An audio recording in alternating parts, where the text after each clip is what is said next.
तो आप हैं महान ऋषि। सुना है महात्मा कि आप भविष्य बता सकते हैं। बड़ी प्रशंसा सुनी है आपकी। क्या जानना चाहते हो? यदि ये सत्य है तो बताइए कि इस रमणी को आगे चलकर क्या होगा, पुत्र या पुत्री?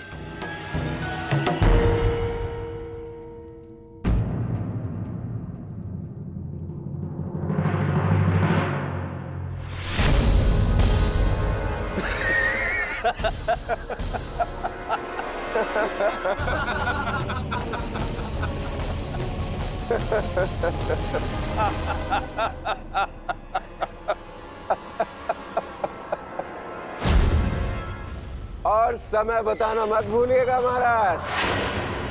यदि आपकी भविष्यवाणी सत्य नहीं हुई तो आप अपनी बाकी की तपस्या हमारी बंदी गृह में पूर्ण करेंगे।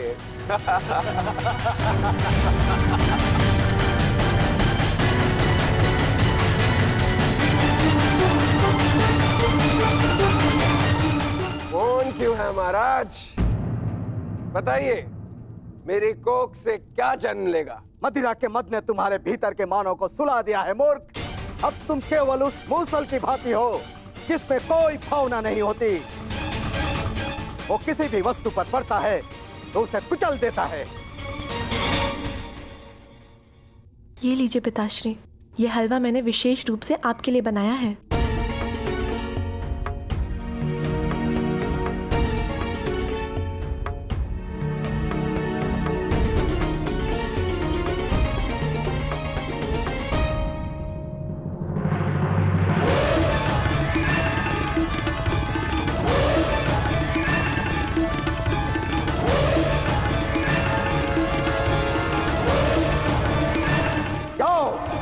आज से ठीक 1 सप्ताह के पश्चात तुम्हारे पेट से मूसल ही उत्पन्न होगा जो तुम्हारे वंश के विनाश का कारण बनेगा। जिस मदिरा के मद में तुमने मेरा अपमान करना चाहा, वो मदिरा तुम्हारे नाश का कारण बनेगी।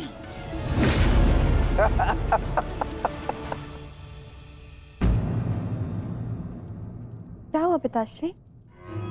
आप रुक क्यों गए? क्योंकि जिसे रुकना चाहिए था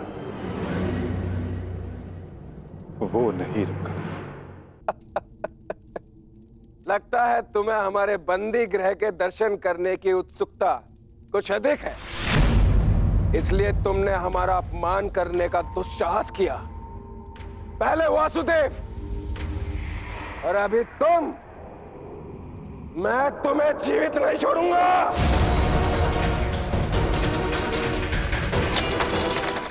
अरे ये क्या कर रहे हो मित्र? शांत हो जाओ और इनसे क्षमा मांगो ताकि अपना श्राप वापस ले ले। ये क्या कह रहे हो तुम? इस पाखंडी से क्षमा मांगू? ये एक पाखंडी है। भला कभी किसी पुरुष के कोख से कुछ जन्मते हुए देखा है? ऐसे ढोंगी साधु से डरने की कोई आवश्यकता नहीं।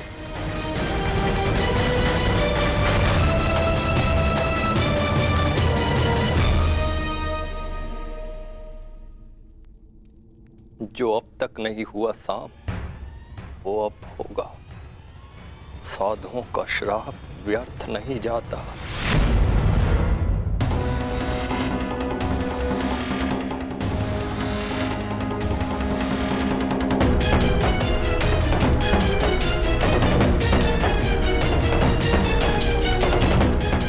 मुझे क्षमा करना पुत्री। कदाचित मैं तुम्हें कह सकता सदा सौभाग्यवती भव।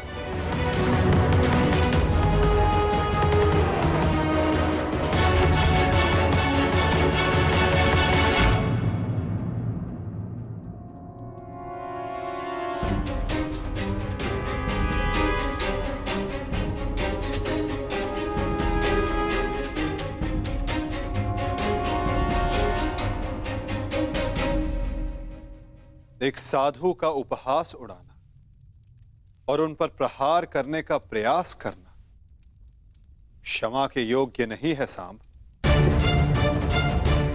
आपने तो सृष्टि के सभी महारथियों और अनेकों सैनिकों का वध करवाया। क्या वो क्षमा के योग्य है?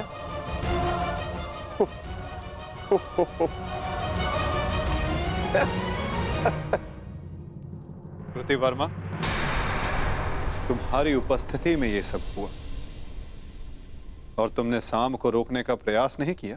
क्षमा चाहता हूं वासुदेव, हम तो केवल विनोद करना चाहते थे। मुझे अनुमान भी नहीं था कि बात इतनी आगे तक बढ़ जाएगी।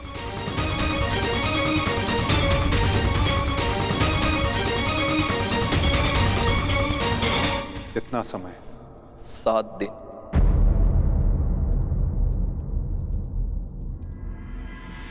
7 दिन बाद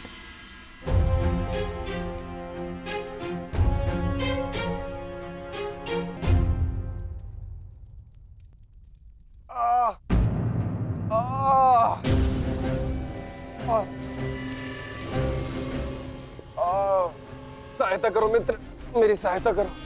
अत्यधिक पीड़ा हो रही है। कैसी पीड़ा हो रही है तुम्हें? लगता है उस साधु का श्राप मुझे लग गया है। आज 7वां दिन है और ये देखो, मेरे पेट में अत्यधिक पीड़ा हो रही है।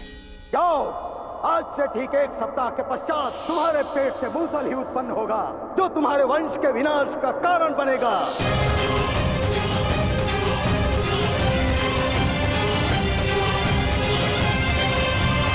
दिन बाद लगता है उस साधु का श्राप मुझे लग गया है।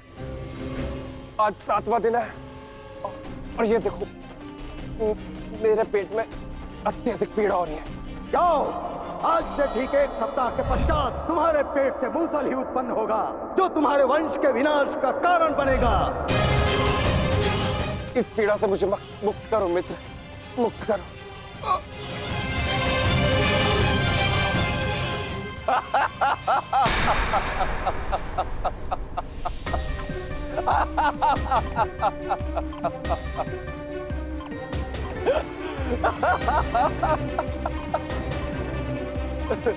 तुम कितने बड़े मूर्ख हो मित्र।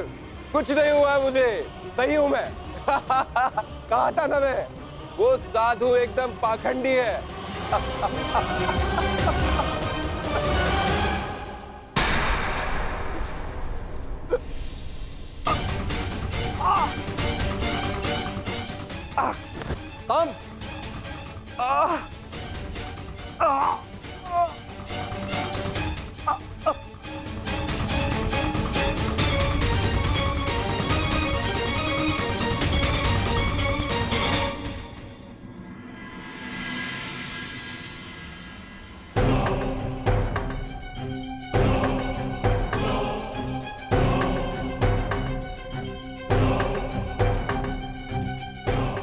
बड़ी विचित्र घटना घटी है वासुदेव। कुमार साम के शल्य चिकित्सा के पश्चात उनके पेट से ये मूसल निकला है।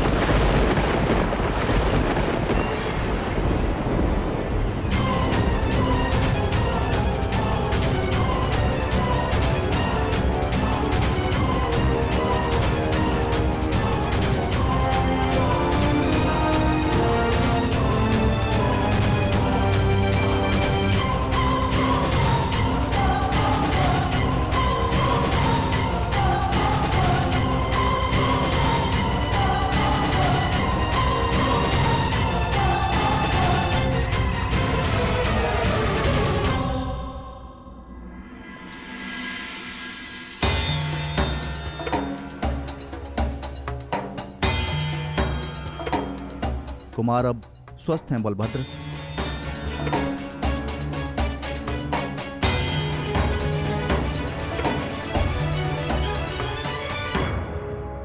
देख लिया, ये उस श्राप का नहीं, ये तुम्हारे अहंकार और तुम्हारे मदिरापान का फल है। ये श्राप तो केवल एक निमित्ता है। तुम्हारे कर्मों के कारण यदुवंश का नाश जन्म ले चुका है। यदि मदिरा के मद में तुमने एक महात्मा का अपमान ना किया होता तो आज तुम्हारी यह दशा ना होती।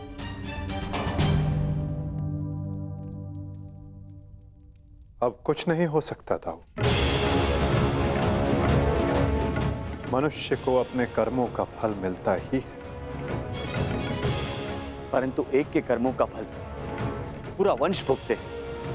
ये नीति नहीं है। यदि अनाज के पौधों के बीज में घुन लग जाए तो वो सारी फसल नष्ट कर देते हैं दाऊ। नहीं कान्हा, मैं सांब की मूर्खता का फल समस्त द्वारका को नहीं भुगतने दूंगा।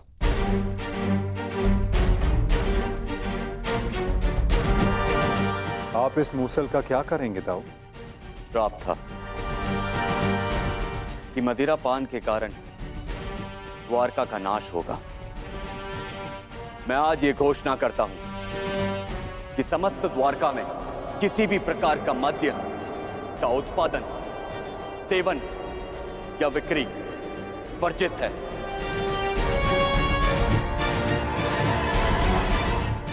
और रही बात इस मूसल की,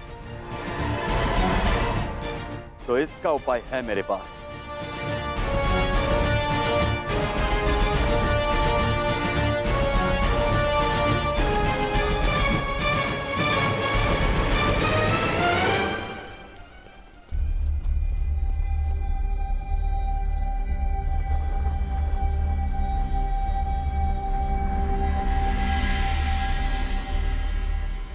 आपके आदेशानुसार मूसल की भस्म बना दी गई है बालभद्र। इसे द्वारका के समुद्र तट पे बहा दो।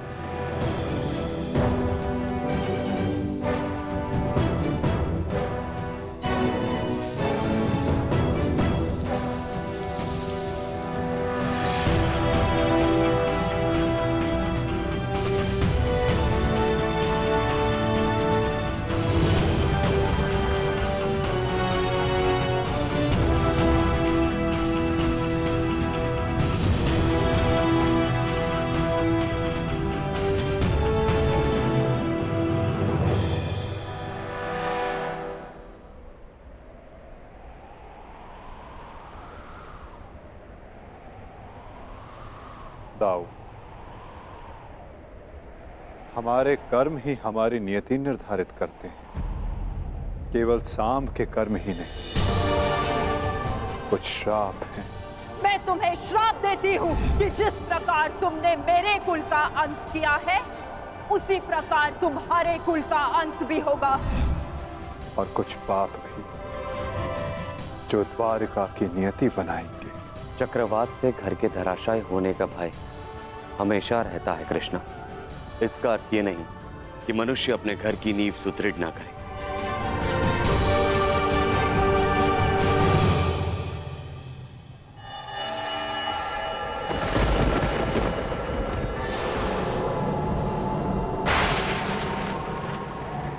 जब नींव गल जाती है दाऊ,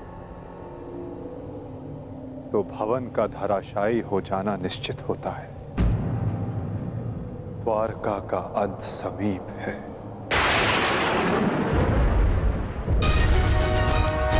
नहीं कान्हा, मेरे रहते हुए ऐसा नहीं होगा।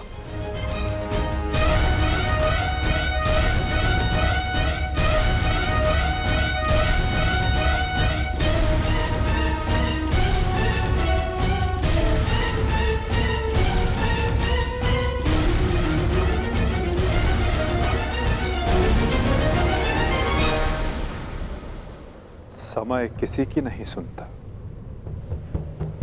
और ना ही श्राप आपकी सुनेगा दाऊ। नियति ने जो चुना है हमारे लिए,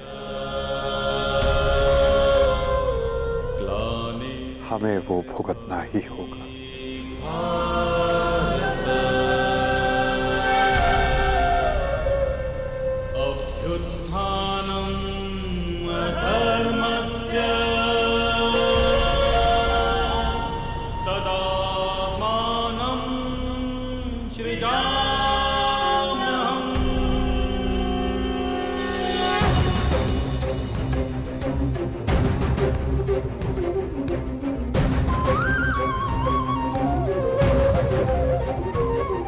हर एक सरकंडे में एक आहुति छिपी है दाऊ।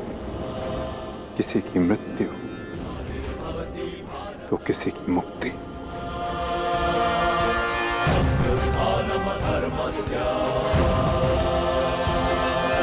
सदात्मानं सृजाम्यहम्।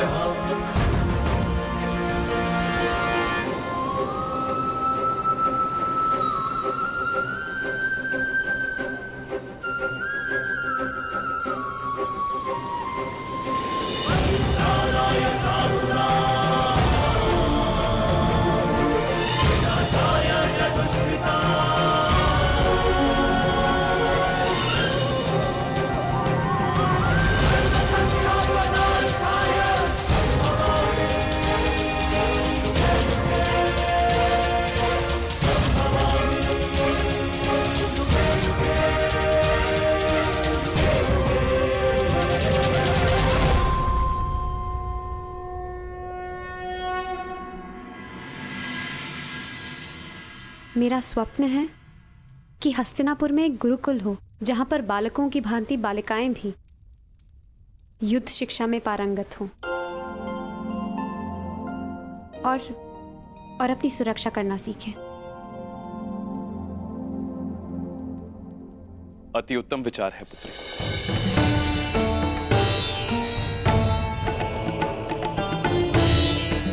प्रणिपात, प्रणिपात, प्रणिपात।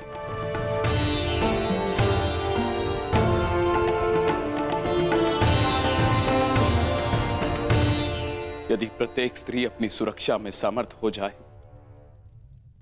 तो कोई भी पुरुष उस पर अत्याचार नहीं कर पाएगा। यदि वो अबला से सबला बन जाए तो ना ही कोई चीरहरण होगा और ना ही कोई महाभारत होगी।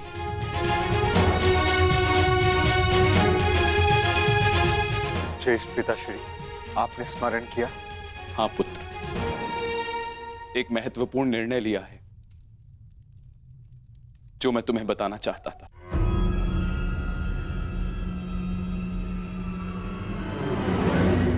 गांधारी, जीवन का हर चरण देख लिया पुत्रों, परंतु अब वानप्रस्थ करके संन्यास ग्रहण करने का समय आ गया है।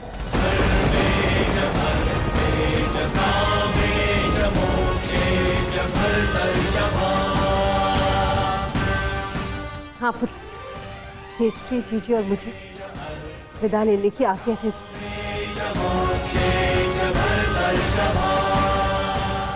प्रस्थान?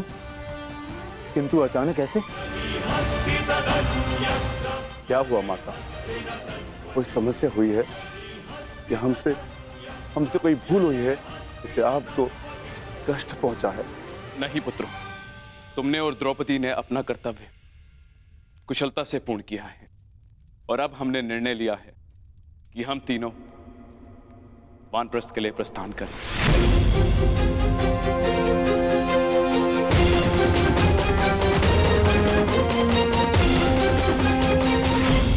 कि हम तीनों वानप्रस्थ के लिए प्रस्थान करें।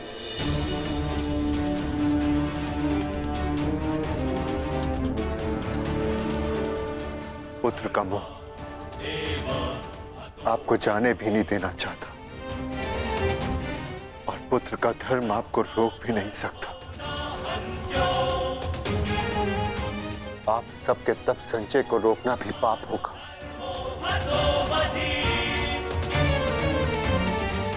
आदेश दीजिए ज्येष्ठ पिताश्री, व्यवस्था हो जाएगी। पुत्र, मुझे तुम पर गर्व है।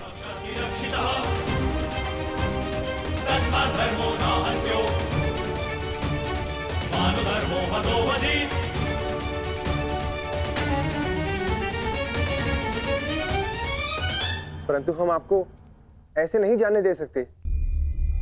आप सभी के साथ हमें भी एक उत्सव मनाने का सौभाग्य तो मिलना चाहिए ना। ठीक है, जैसा तुम सबको ठीक लगे पुत्रों। तो ठीक है, तो मैं इस उत्सव की तैयारियां प्रारंभ करती हूँ और सभी परिजनों को निमंत्रण भिजवाती हूँ। सर्वप्रथम माधव को।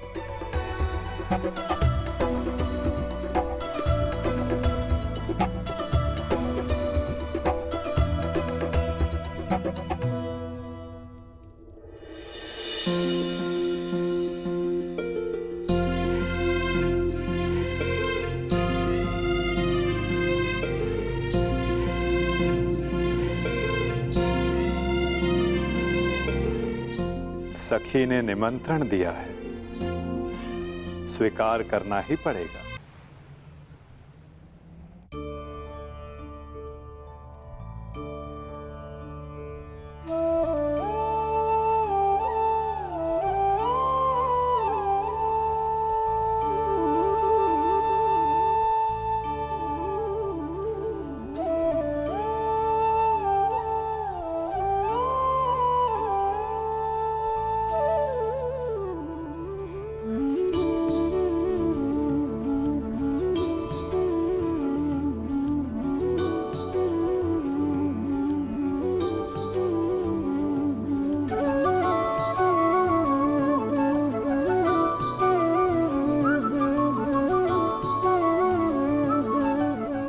माधव, आप सदैव हम सबके साथ हमारे दुख में उपस्थित रहे, परंतु आज सुख के समय पर आपके आगमन ने हम सबके आनंद को दुगना कर दिया।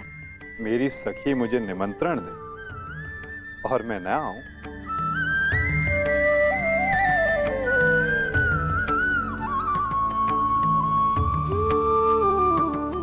तुम सबका परिश्रम स्पष्ट दिखाई दे रहा है। जब प्रेरणा देने वाला शुभ हो तो परिश्रम का फल भी शुभ ही होता है माधव। आइए माधव, अपना स्थान ग्रहण करें।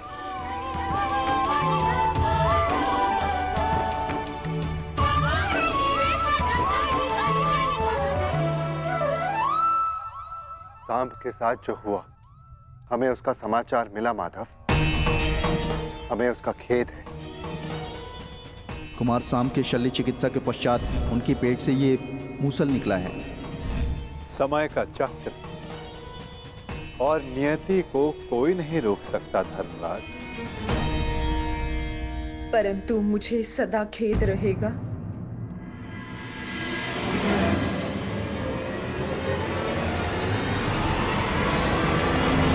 कि ये नियति मेरे ही श्राप के कारण आई है वासुदेव।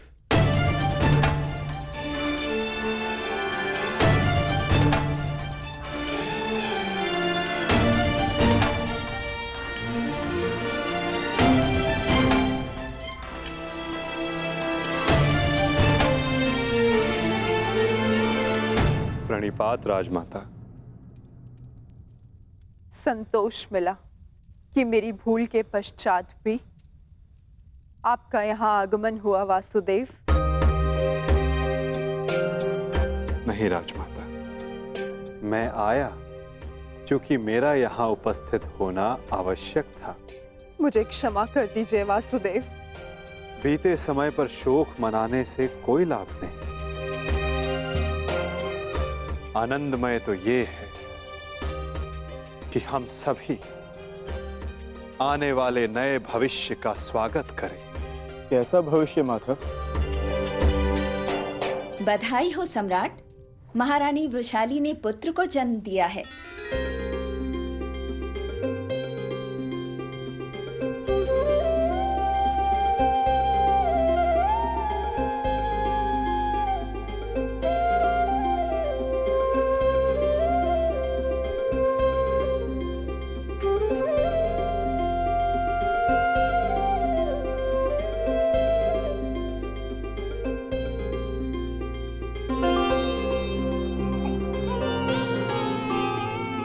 इसकी आंखों में इसके पिता की भांति तेज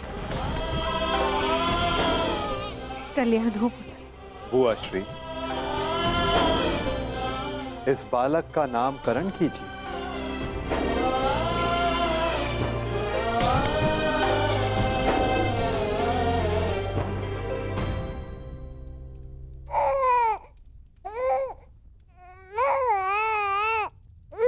नहीं माधव, ये कार्य आपका है।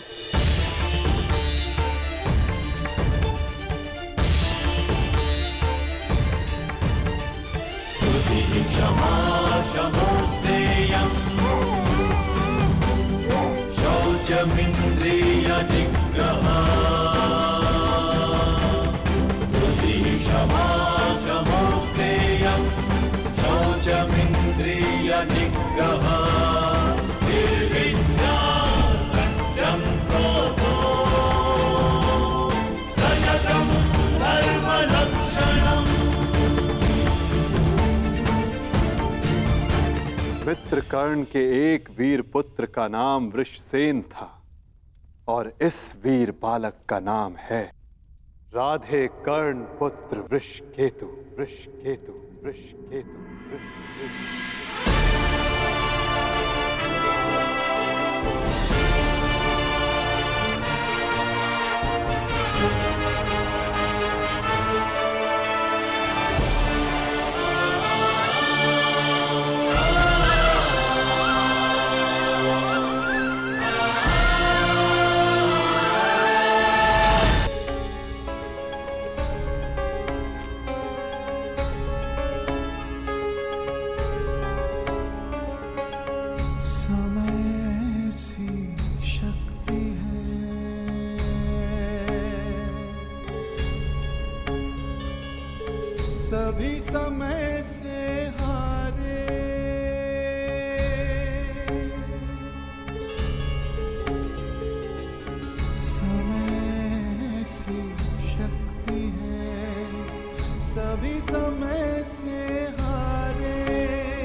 घूमते रहे बेचारे। समय बड़ा महान है इस जग में, समय बड़ा महान, समय बड़ा महान है इस जग में, समय बड़ा महान, समय बड़ा महान है इस जग में, समय बड़ा महान, समय बड़ा महान है इस जग में, समय बड़ा महान। 18 वर्ष पश्चात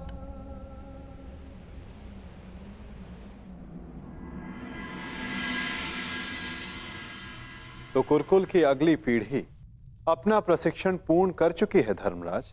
जी माधव,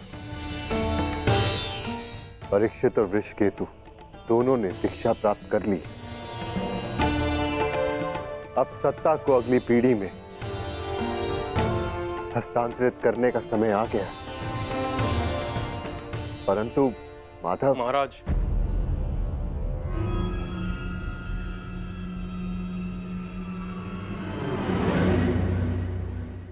कहो। एक दुखद समाचार है महाराज।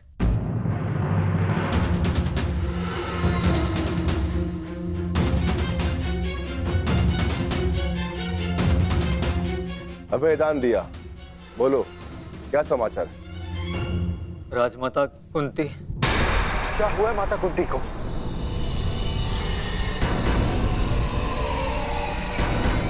वो कुशल तो है ना? जिस वन में राजमाता कुंती, महाराज धृतराष्ट्र और महारानी गांधारी निवास कर रहे थे, वहाँ भयंकर अग्निकांड हुआ है।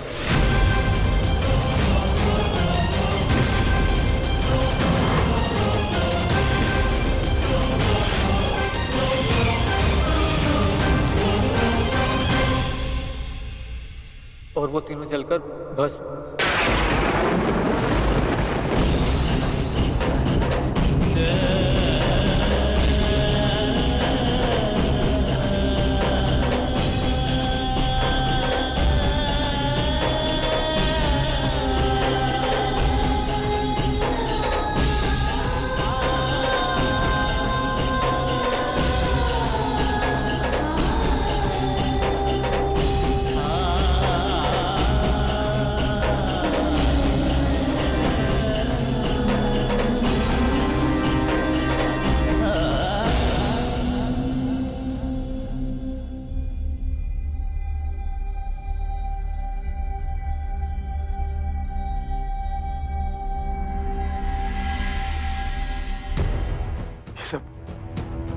ये सब क्या हो गया माधव? अचानक इस बात क्या हो गया?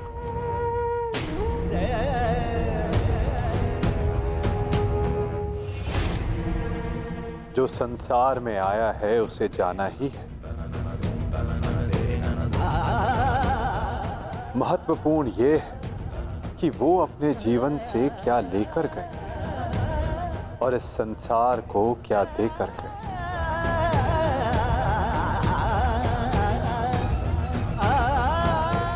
एक वृक्ष की जब पत्तियां झड़ती हैं तो वो वृक्ष पत्तियों के झड़ने का शोक नहीं मनाता, अपितु नई पत्तियों का स्वागत करता है, नवजीवन को आगे बढ़ाता है।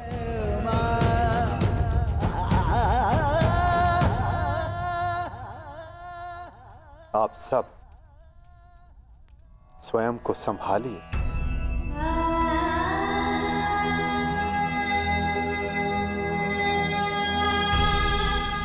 आप स्वयं को संभालो।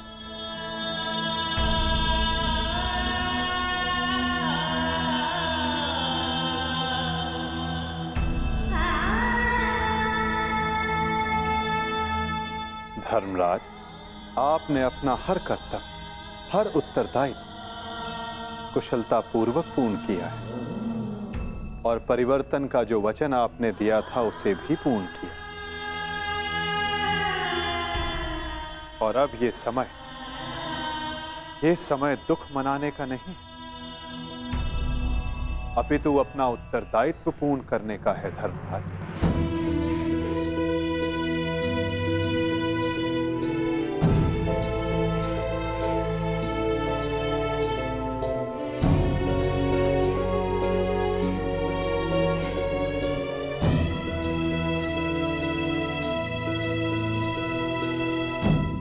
नई पीढ़ी का स्वागत करने के लिए सज्ज हो जाओ।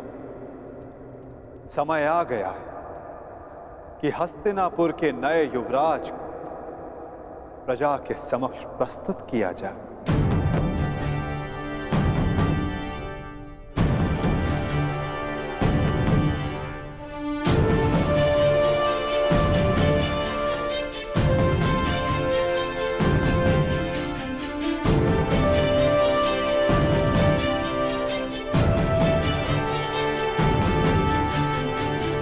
समय आ गया है कि हस्तिनापुर की ये सभा कुरुवंश की आने वाली नई पीढ़ी का स्वागत करे।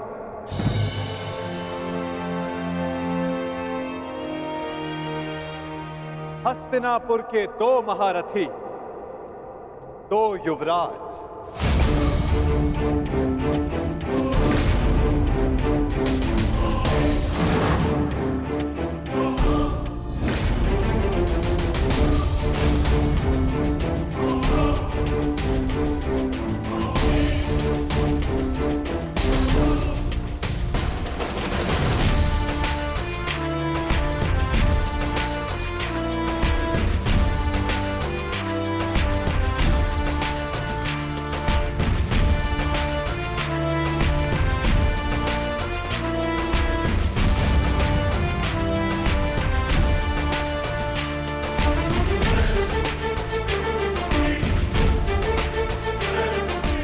जिन्हें पांडवों ने स्वयं अपनी युद्ध कला के ज्ञान से प्रशिक्षित किया है, जिन्हें महाधनुधर अर्जुन ने धनुर्विद्या सिखाई,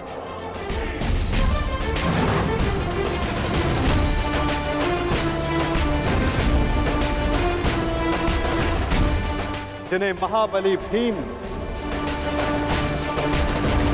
शक्ति और गदा युद्ध में पारंगत किया, जिन्हें नकुल सहदेव ने खड़ग युद्ध में प्रशिक्षित किया, जिन भावी सम्राटों को धर्मराज युधिष्ठिर भाले के प्रहार के साथ साथ धर्म के ज्ञान का आधार भी दिया है।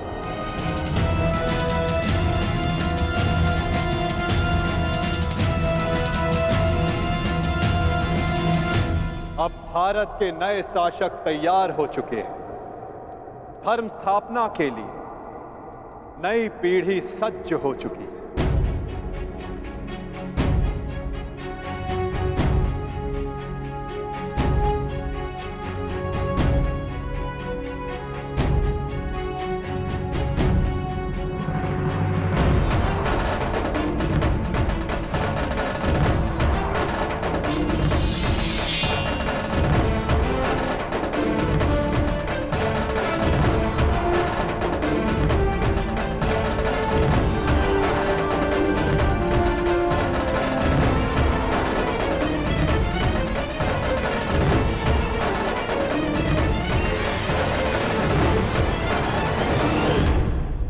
तो स्वागत कीजिए अभिमन्यु पुत्र अर्जुन पौत्र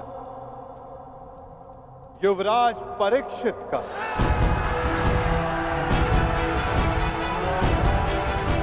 युवराज परीक्षित की, युवराज परीक्षित की, युवराज परीक्षित की, युवराज परीक्षित की, युवराज परीक्षित की,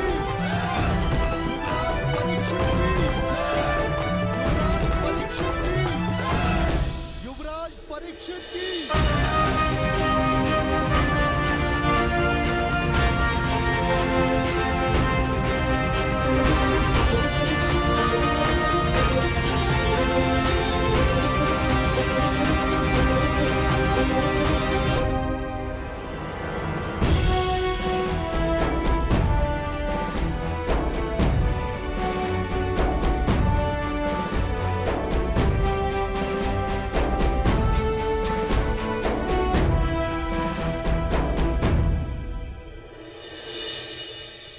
और अब स्वागत कीजिए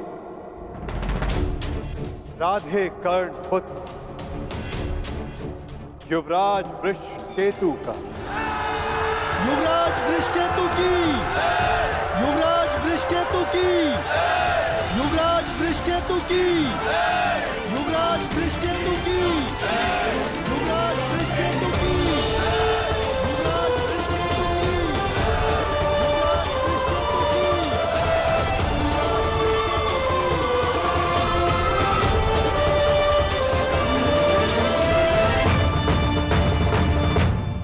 और अब स्वागत कीजिए राधे कर्ण पुत्र युवराज वृषकेतु का। युवराज वृषकेतु की, युवराज वृषकेतु की, युवराज वृषकेतु की, युवराज वृषकेतु की, युवराज वृषकेतु की, युवराज वृषकेतु की।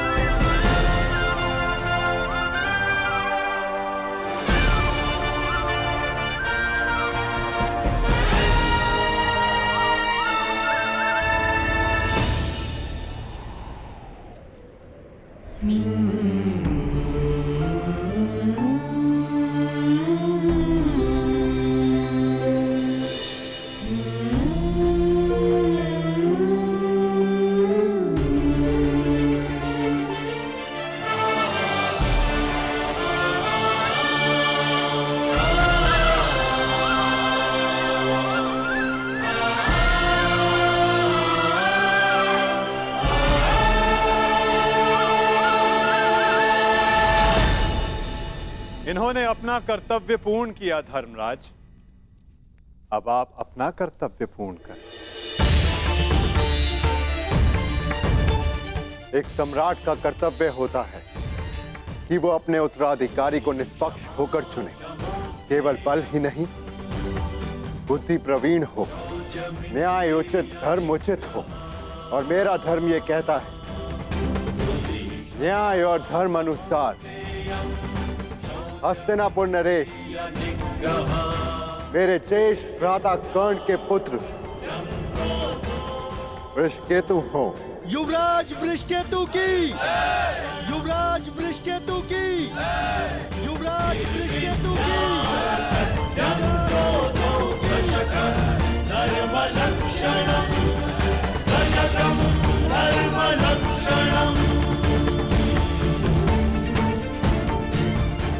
काकाश्री, मेरे लिए ये मान्य नहीं।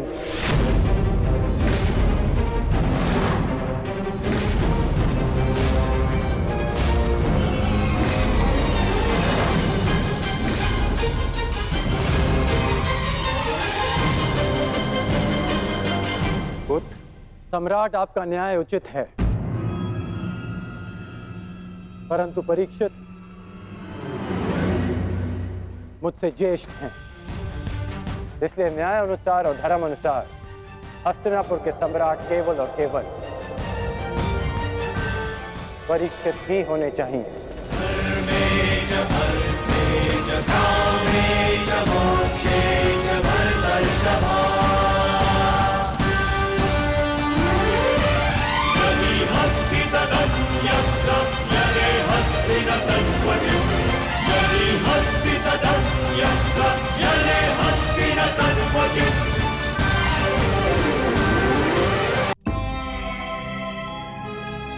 ये त्याग केवल कर्ण पुत्र ही कर सकता है।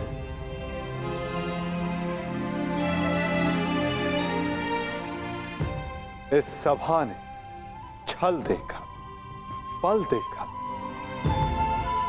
नारी का दंभ भी देखा, और आज बंधु प्रेम और त्याग देख रहा है।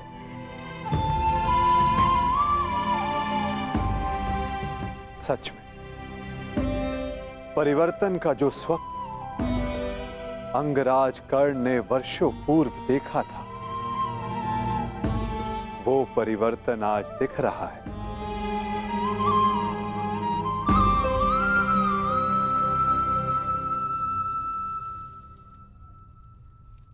धर्मराज युधिष्ठिर को न्याय उचित घोषणा ही करनी चाहिए।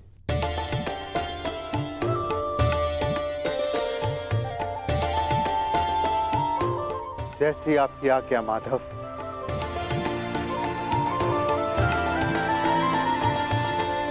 युवराज परीक्षित को हस्तिनापुर का सम्राट घोषित किया जाता है।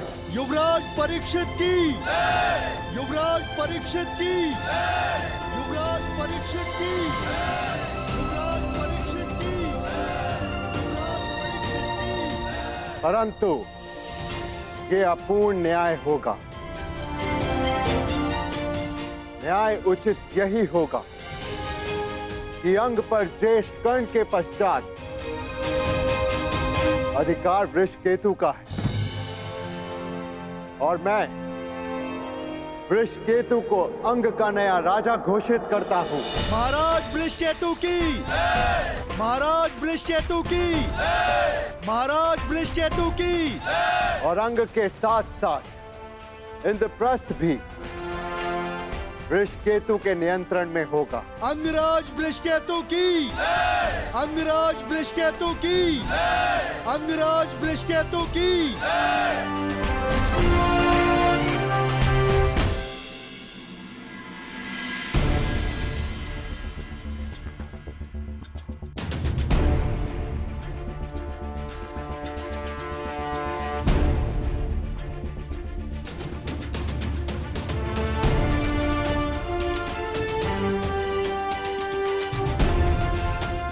सच हो। मैं तो आरंभ से ही सज्ज हूं।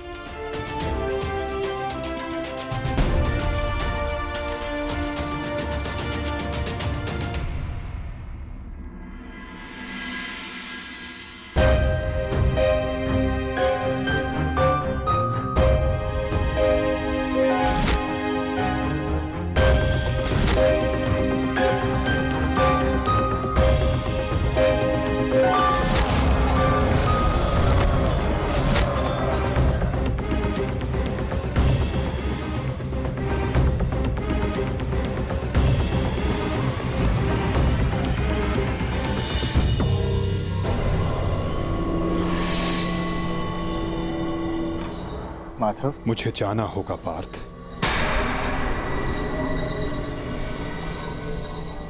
परंतु माधव। नहीं पार्थ, नियति मुझे पुकार रही है।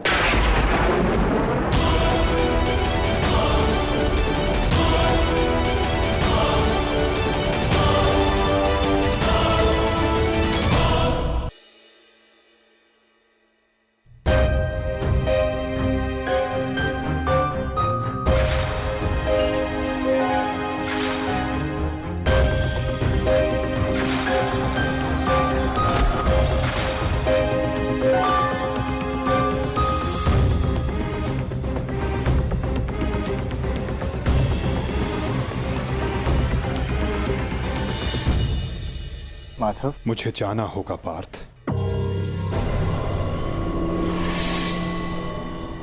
परंतु माधव। नहीं पार्थ, नियति मुझे पुकार रही है।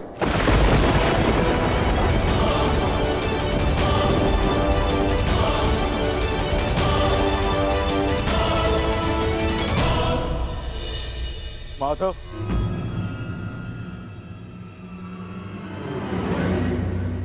आपने बताया नहीं कि अचानक ऐसा क्या हुआ जो आप जा रहे हैं। प्रथम बार आपके मुख पर यह पीड़ा देख रहा। यही तो जीवन है पार्थ। आनंद के साथ पीड़ा, अंधकार के साथ प्रकाश, उत्थान के साथ पतन और निर्माण के साथ विनाश कहीं ना कहीं जुड़ते ही हैं पार्थ। आज हस्तिनापुर में नया आरंभ हुआ है, परंतु मुझे जाना होगा पार्थ, ताकि मैं एक अंत को, एक विनाश को रोकने का प्रयास कर सकूं। तो फिर मुझे भी अपने साथ ले चलिए माधव। महाभारत में आपने मेरा मार्गदर्शन किया था और अब आपके मार्ग पर चलना मेरा अधिकार है।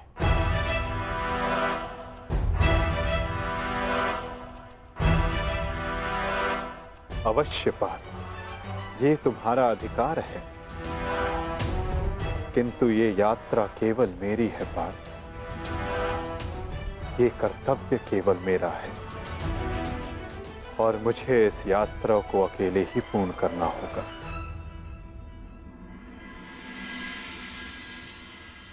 अब मुझे जाना होगा पार्थ। स्वास्थ्य।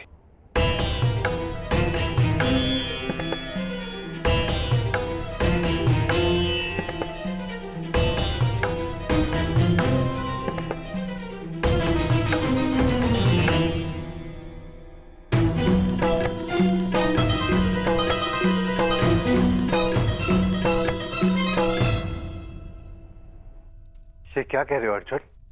हाँ ज्येष्ठ, पहली बार मुझे माधव की कोई बात समझ में नहीं आई, परंतु इतना निश्चित है कि कुछ भयावह घटित होने का संकेत दिया उन्होंने मुझे।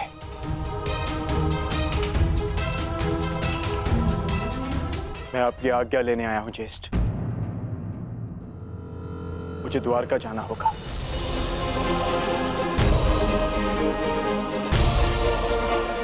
यदि हम माधव के कुछ काम आ सकते हैं, तो इससे अधिक सौभाग्य की बात हमारे लिए और क्या होगी।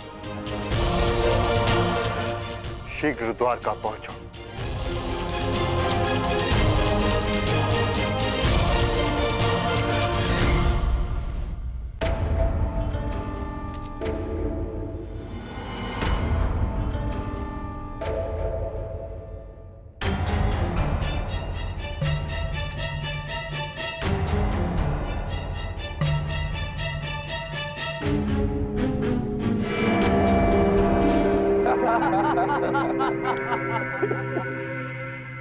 जन्मदिन की बधाई हो मित्र। कृतवर्मा, स्वागत है तुम्हारा।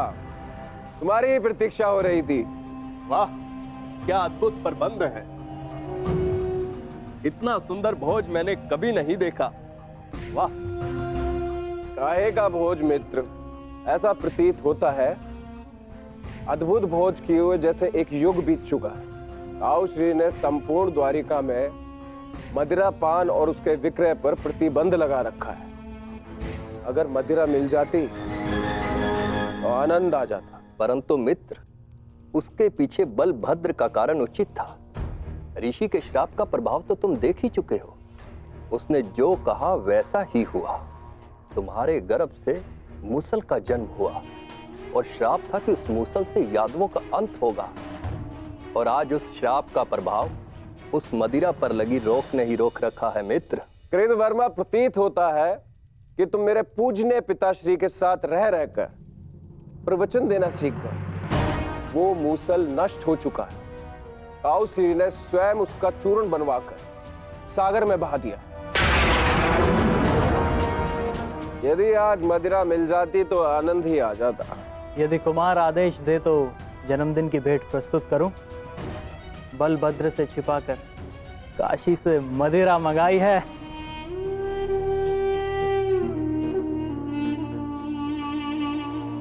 देखा कृतवर्मा, इसको कहते हैं जन्मदिन का उपहार। ये है मेरा सच्चा मित्र। आज मनेगा आनंद उत्सव।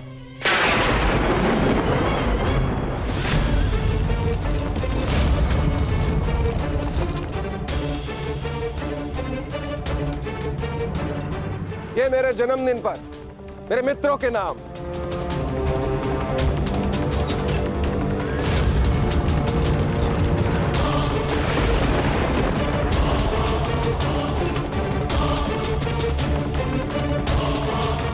रुक जा यार।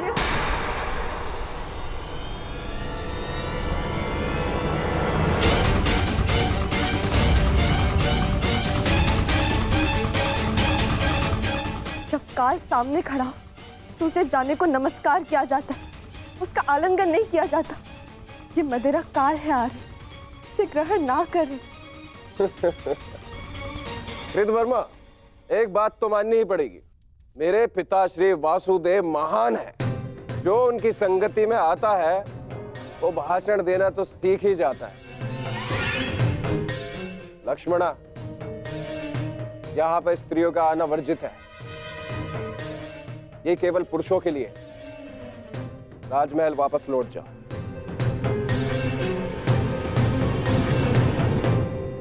पुरुषों में मेरे अर्धांग भी है आर्य, जो स्वयं ही काल के गाल में जाने के लिए प्रस्तुत हो रहे, परंतु मैं ऐसा नहीं होने दे सकती।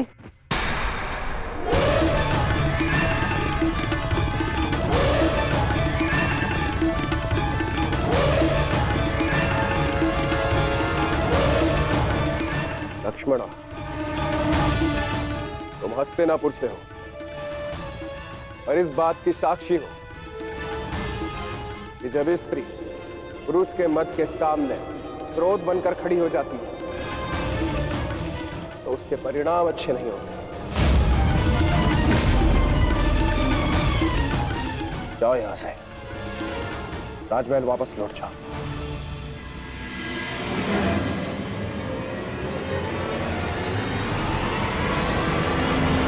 मैंने कहा राजमहल वापस जाओ।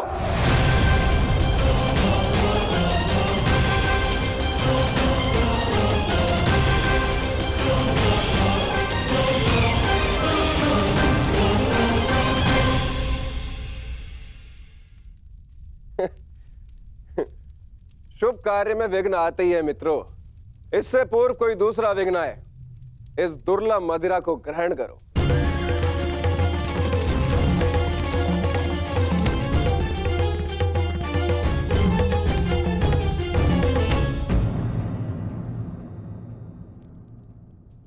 लक्ष्मणा, तुम अपने अश्रु मुझसे नहीं छुपा सकती हो। क्या हुआ पुत्री? क्या साम ने तुमसे कुछ कहा? यदि वो कुछ कह देती तो मैं सह लेती ज्येष्ठ पिताजी, तो वो जो करने जा रहे वर्षों पूर्व साधु ने जो श्राप दिया था पूर्ण होने जा रहा है पिताजी। यादवों का विनाश रोकिए।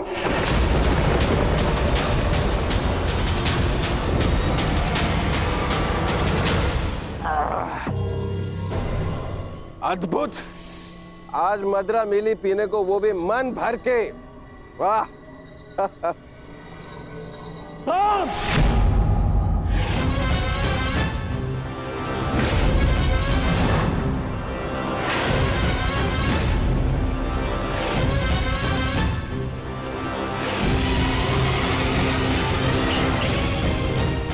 मैंने मद्यपान निषेध किया था। द्वारका के अंदर मदिरा लाने का साहस कैसे किया तुमने साम? तुम युवराज हो, द्वारका के अगले राजा, तुम्हें ये सब शोभा नहीं देता है। और तुम सब साम के मित्र हो ना, तुम्हारा कर्तव्य है, यदि युवराज के पद अनुचित मार्ग पर जाए तो उन्हें अनुचित मार्ग पर जाने से रोके, उचित मार्ग दिखाए। और तुम लोग स्वयं उसे अनुचित मार्ग पर जाने दे रहे हो। कैसे? ताऊश्री, जो कहना है मुझसे कहिए। इनसे क्या बात कर रहे हैं जो आपकी आंखों में आंखें नहीं मिला सकते? इनसे प्रश्न करके क्या लाभ? लज्जा नहीं आती तुम्हें साम? बड़ों की आज्ञा तुमने सदा ही टाली है, अब राज आज्ञा का भी उल्लंघन करने लगे। क्या ताऊश्री, हर बात पे रोक टोक। क्या किया आपने अपने समस्त जीवन में? हाँ? दूध पिया और माखन खाया। ताऊश्री, अरे ताऊश्री, मदिरा तो चख के देखिए। जीवन का वास्तविक आनंद तो इसमें है। आप मदिरा पिएंगे तो आपको भान हो जाएगा कि आपने अनुज के दाव बनने के अतिरिक्त भी इस जीवन में और बहुत कुछ है। बड़े होकर जन्म लिया आपने, मदिरा पीजिए। अपने बड़े होने के पद का और उसकी शक्ति का भी भान हो जाएगा आपको। लीजिए। साम!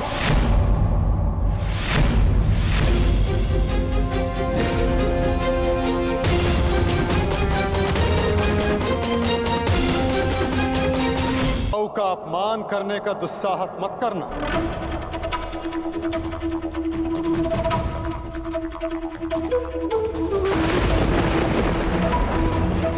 परिहास और उपहास में अंतर होता है साम। परिहास संग में उपस्थित सबको आनंद देता है और उपहास किसी एक को पीड़ा देता है। और तुम्हारा उपहास इस समय जिनको पीड़ा दे रहा है वो मेरे ज्येष्ठ भ्राता है, मेरे दाऊ है साम।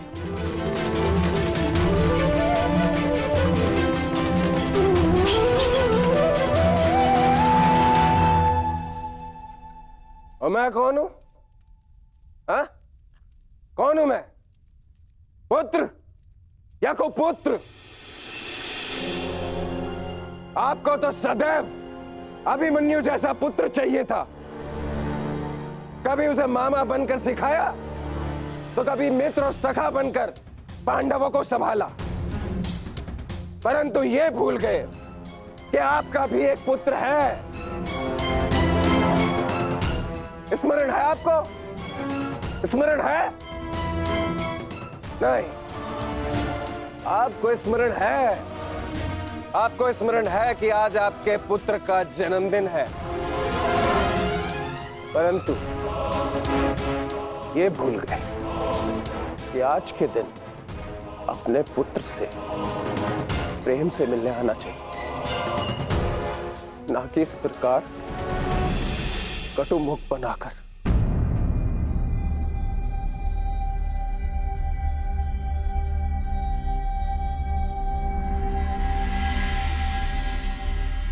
ये उत्सव संपन्न हुआ। आप सब जाओ यहां से। कोई नहीं जाएगा।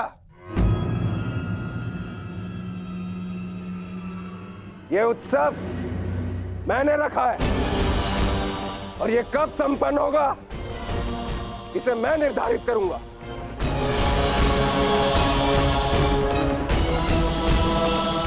तुम इस समय मदिरा के मध्य में हो साम। ये समय वार्तालाप करने के लिए उचित नहीं है। जाओ, जाकर विश्राम करो। कहीं ऐसा ना हो कि संपन्न होने के स्थान पर इसका समापन हो जाए।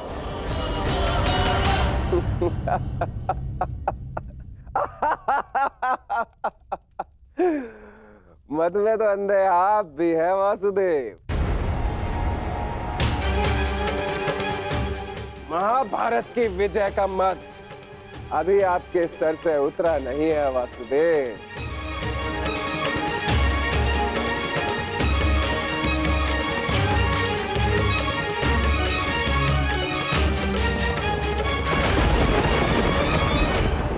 उचित कहा सामने